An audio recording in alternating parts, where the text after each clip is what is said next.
नमस्ते दोस्तों, welcome to 5 और आज हम लोग पढ़ने वाले, कल संविधान का हम लोगों ने इंट्रोडक्शन पढ़ा था और उसी इंट्रोडक्शन का आज हम लोग पहला पार्ट पढ़ने वाले। ठीक है, सोर्सेस ऑफ इंडियन कॉन्स्टिट्यूशन, मतलब अपने इंडिया के कॉन्स्टिट्यूशन में कहाँ कहाँ से कौन कौन सी चीज़ें ली है। क्योंकि आपको अपन सभी लोग जानते हैं, क्योंकि अपना जो इंडियन कॉन्स्टिट्यूशन है वो मिक्स्ड कॉन्स्टिट्यूशन है। ठीक है, सभी देशों से जो जो अच्छी अच्छी प्रॉपर्टीज अपन लोग को अच्छी लगी अपन ने अपने कॉन्स्टिट्यूशन में ले ली है। ठीक है, अब इसमें कुछ जगह कुछ भाग लिखे हुए हैं और आर्टिकल्स लिखे हुए हैं, तो बस इसको ना सिर्फ देखना है, अभी उसके ऊपर टेंशन नहीं लेना है। अभी बस ये देखना है कि कौन सी चीज़ अपन ने कहाँ से ली है। भाग को और आर्टिकल्स को, भाग मतलब पार्ट और आर्टिकल्स मतलब अनुच्छेद, इसको अपन अलग से सीरीज में पढ़ेंगे, लाइन से पढ़ेंगे। ठीक है, अभी यहाँ रैंडम लिखा है इसलिए परेशान मत होना, लेकिन बस हाँ एक रफ आइडिया ले लेना कि कौन सी चीज़ कौन से पार्ट में, एक rough idea only. Okay, then start करते हैं। तो सबसे पहले बात करते हैं यूनाइटेड स्टेट ऑफ अमेरिका, है ना। मतलब यहाँ से अपन ने लिया है मौलिक अधिकार, फंडामेंटल राइट्स। अमेरिका अपने को देता है मौलिक अधिकार। ठीक है, और ये एक बात याद रखना, एक बात हमेशा याद रखना, अमेरिका और यूएसएसआर जिसका आज का नाम है रसिया, इन लोगों की आपस में नहीं पड़ती है, बिल्कुल भी नहीं पड़ती है। ठीक है, तो एकदम प्लस माइनस जैसे। तो USSR United state of America से अपन ने फंडामेंटल राइट्स दिए, ये अगर अपने को मौलिक अधिकार देता है तो यूएसएसआर अपने को देता है मौलिक कर्तव्य। आगे अपन डिस्कस करेंगे। ठीक है, बट याद रख लेना, है ना, क्योंकि मौलिक अधिकार और कर्तव्य में अपन लोग कंफ्यूज हो जाते हैं ना। तो यूएसएसआर अपने को अधिकार देता है और रसिया अपने से काम करवाता है। ठीक है, वो अपने को मौलिक कर्तव्य देता है, फंडामेंटल राइट्स। ओके, तो जो मौलिक अधिकार है उसका वर्णन अपने संविधान के भाग 3 यानी पार्ट 3 में किया गया है। ठीक है, याद रखना। अब उसके अलावा, इसके अलावा वित्तीय आपात, ठीक है, यह है आर्टिकल 360 जो कि पार्ट 18। ठीक है, ऐसे टोटल कितने पार्ट है अपने, 22 पार्ट है ना। तो 22 भाग में से जो 18 भाग है वो वित्तीय आपात को डिफाइन करता है। 3 वैसे इमरजेंसी होती है, लेकिन अपन ने 3 इमरजेंसी होती है, उसको डिस्कस अपन आगे करेंगे आर्टिकल्स में। तो उसमें से जो लास्ट वाली इमरजेंसी है फाइनेंशियल इमरजेंसी, जो इंडिया में अभी तक एक भी बार नहीं लगी है ना। तो फाइनेंशियल इमरजेंसी जो कि आर्टिकल 360 में है वो अपन ने अमेरिका से ली है। उसके अलावा राष्ट्रपति पर महाभियोग, इम्पीचमेंट, यानी आर्टिकल 61, इसको बोलते हैं आर्टिकल 61, है ना। ये भी अपन ने अमेरिका से लिए। और उसके अलावा सुप्रीम कोर्ट, जो अपने देश का सबसे टॉप मोस्ट कोर्ट होगा ना, सुप्रीम कोर्ट मतलब कोर्टों का भी कोर्ट। ठीक है, सुप्रीम कोर्ट। और हाई कोर्ट, जो हर स्टेट में रहते हैं वो हाई कोर्ट के न्यायाधीश मतलब जो जजेस है उनको हटाने की जो प्रोसेस है वो भी अपन ने अमेरिका से ली है। डन। उसके बाद में आता है ब्रिटिश, यूके, इसको मतलब यूनाइटेड किंगडम, है ना, ब्रिटिश या ब्रिटेन। यहाँ से अपन ने संसदात्मक प्रणाली, मतलब अपने यहाँ जो अपर हाउस, लोअर हाउस और राष्ट्रपति जो है ना, ये संसद के पार्ट है ना। तो ये उसको आर्टिकल 79, 80, 81 में दिखाते हैं। जो संसदात्मक प्रणाली है, जो स्ट्रक्चर है ना लोकसभा राज्यसभा का, कि हाँ ऐसे वर्क करेगी हमारी प्रोसेस, तो ये अपन ने ब्रिटेन से ली है। ठीक है, उसके अलावा फिर ये रीट क्या होती है, मौलिक अपने जो अधिकार है ना उसके अंदर आएगी, आर्टिकल 32 में आएगी, है ना। तो 5 प्रकार की रीट है, मतलब इसको जो रीट को याद रखना, मतलब बाबा साहब अम्बेडकर, ठीक है, यानी डॉक्टर भीमराव अम्बेडकर, इन्होंने संविधान की आत्मा कहा। डायरेक्ट क्वेश्चन आता है, संविधान की आत्मा किसे कहा जाता है, तो इसे ही से ना, रिट्स को, मतलब संविधानिक उपचारों का अधिकार भी बोलते हैं रिट्स को, है ना, संवैधानिक उपचारों का अधिकार। तो 5 होती है, तो ये सुप्रीम कोर्ट जारी कर सकता है रिट। इसके बारे में अपन डिटेल्स आर्टिकल में बात करेंगे। तो ये याद रखना, जो रिट्स है वो भी अपन ने ब्रिटेन से ली है, बहुत इंपॉर्टेंट है, अपन उसको आर्टिकल्स में डिस्कस करेंगे। देन सिंगल सिटीजनशिप मतलब एकल नागरिकता, मतलब कि जैसे यूनाइटेड स्टेट की बात करें तो यहाँ पे 2 टाइप की नागरिकता होती है। यानी ये जितने इसमें जो राज्य बटे हुए, तो आपके पास राज्य की नागरिकता अलग होना चाहिए और देश की नागरिकता अलग होना चाहिए। आपको एक स्टेट से दूसरे स्टेट में जाने के लिए भी परमिशन लगती है, बट अपने यहाँ ऐसा नहीं है। अपने यहाँ सिंगल सिटीजनशिप, मतलब आपके पास भारत की नागरिकता है तो आप भारत के किसी भी राज्य में बेशक जा सकते हैं। ठीक है, वो हर जगह वैलिड है, इसको बोलते हैं सिंगल सिटीजनशिप। ओके, तो ये जो नागरिकता है ये भाग 2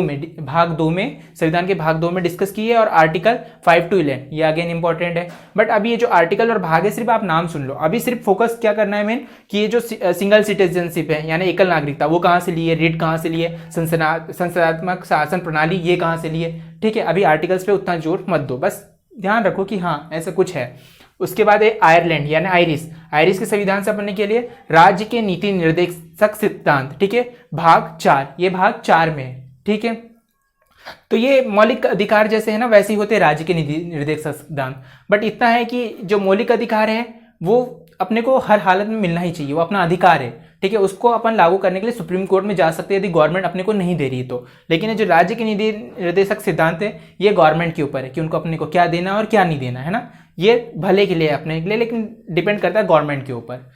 ठीक है, फिर ये आता है ऑस्ट्रेलियन संविधान से अपन ने क्या लिया है, कॉन्करेंट लिस्ट यानी समवर्ती सूची, ठीक है।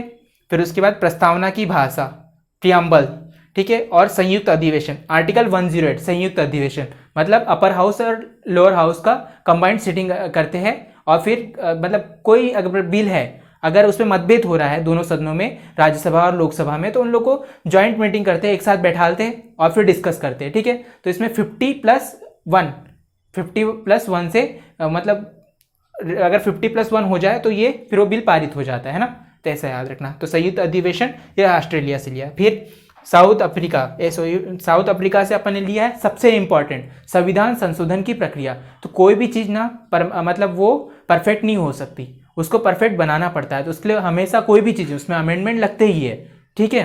तो अमेंडमेंट अपन ने लिया है अपने संविधान को भी परफेक्ट बनाने के लिए, जैसा टाइम आते जा रहा है उसके अकॉर्डिंग जो जो नीड होगी उसको अपडेट करने के लिए अपन ने लिया है अमेंडमेंट। तो वो लिया है अपन ने साउथ अफ्रीका से संविधान संशोधन की प्रक्रिया, जो कि भाग 20 में है और आर्टिकल 368। तो ये भाग अपन पढ़ेंगी और आर्टिकल में आर्टिकल पढ़ेंगी, लेकिन अभी याद रखना है आपको कि संविधान संशोधन की प्रक्रिया कहाँ से लिए, तो लिए अपन ने साउथ अफ्रीका, दक्षिण अफ्रीका, ठीक है। और फिर उसके अलावा इलेक्शन ऑफ राज्यसभा मेंबर्स, तो राज्यसभा के मेंबरों का चुनाव करने की प्रोसेस भी अपन ने, कि राज्यसभा के मेंबरों का चुनाव कैसे करेंगे ना, तो वो भी अपन ने साउथ अफ्रीका से लिए और डिस्कस करेंगे अपन कि राज्यसभा के जो सांसद होते हैं उनका चुनाव कैसे किया जाता है। नेक्स्ट देखते हैं यूएसएसआर, सोवियत यूनियन, है ना। ये सोवियत यूनियन याद रखना, पहले रसिया को अपन सोवियत यूनियन बोलते थे 1990 तक के, फिर ये कोल्ड वार के बाद ना 1990-91 सोवियत रसिया 15 भागों में टूट चुका है, ठीक है। सोवियत यूनियन, है ना, 15 देशों में टूट चुका है। अब वो सिर्फ रसिया नाम से जाना जाता है, ठीक है, अपना बेस्ट फ्रेंड है, ठीक है। यहाँ से अपन ने लिया था मौलिक कर्तव्य, ना, फंडामेंटल ड्यूटीज, ठीक है। ये टोटल 11 फंडामेंटल ड्यूटीज है, याद रखना, है ना। और ये इसको पार्ट 4A में ऐड करा है, पार्ट 4A, याद रखना, पार्ट 4 नहीं 4A, और उसमें भी आर्टिकल 51A में ऐड करा है ना फंडामेंटल ड्यूटीज को।